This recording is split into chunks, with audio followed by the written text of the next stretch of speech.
વાપીને મહાનગરપાલિકાનો દરજ્જો મળતા જ શરૂ થઈ ગયો છે કામોનો ધમધમાટ। જો કે આસપાસના 11 ગામોનો સમાવેશ કરાતા વિરોધ પણ શરૂ થયો।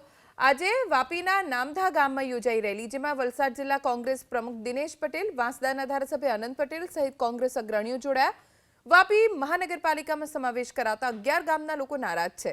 તેમનું કહેવું છે કે તેમના રોજિંદા પ્રશ્નોની રજૂઆત કરવામાં મુશ્કેલી વધશે, સાથે ટેક્સનું ભારણ પણ વધશે।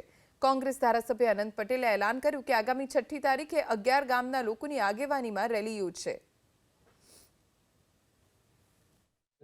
વાપી મહાનગરપાલિકામાં જોડવામાં આવેલા 11 જેટલા ગામોનો મૂળ શું છે, 11 જેટલા ગામોની ગ્રામસભા લેવામાં નથી આવી અને ગ્રામસભા લેવામાં આવી છે તો ગ્રામસભામાં બધાએ જ ગ્રામજનોએ જોડાવા માટેની ના પાડી છે। એટલે જબરજસ્તીથી ગામોને જોડવાની વાત છે।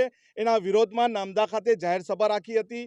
અમને પણ આમંત્રણ આપવામાં આવ્યું હતું અને અહીં ગામના લોકોનો મૂળ અમે જાણ્યો છે કે બધા જ એના વિરોધમાં છે। ત્યારે આવનારી 6મી તારીખે અમે પ્રાંત અધિકારીને આવેદનપત્ર આપીશું અને આવનારા દિવસમાં ધરણા પ્રદર્શન કરીશું, ગામોનો બંધ પડાવીશું અને અમારું આંદોલન ઉગ્ર કરીશું। પરંતુ અહીંના ગામના લોકોને જબરજસ્તી જોડે છે એનો અમને વિરોધ છે। નગરપાલિકાએ અમારા કપડાં ફાડી લીધા છે, કંઈ રાખ્યું નથી અને આ જો બધા વેરા ભરવાના આવશે તો સ્કૂલના બાળકો અભણ થઈ જશે અને સરકારી યોજનાઓ છે તે બધી ફેલ થશે અને અમારે નગરપાલિકામાં જોડાવું નથી જ।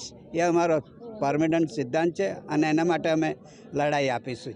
હાલની સમસ્યા આપણે નગરપાલિકાની જોઈએ વાપી, તો વાપીમાં અમુક ગામડા એવા પણ છે કે જ્યાં વિકાસ નથી, રસ્તા નથી, પાણીની તકલીફ છે, કે એ લોકો કાદવ કીચડમાંથી લોકોની જમીનમાંથી લોકો જાય છે, તો એ લોકો જો પોતાના વાપીનું ગામ છે એનો લોકો વિકાસ નથી કરી શકતા, તો 11 ગામ જોડીને એનો વિકાસ કઈ રીતે કરવાના?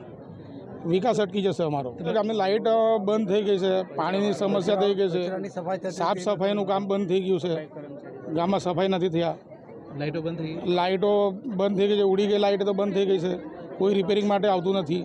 જ્યારે પંચાયત હતી તો અમે સરપંચને રાત્રે ફોન કરતા કે ભાઈ લાઇટ બંધ થઈ ગઈ, તો રાત્રે 11 વાગે બી વાયરમેન આવીને લાઇટ ચાલુ કરતા। હવે કોને ફોન કરવાના? પંચાયત જ નથી રહી।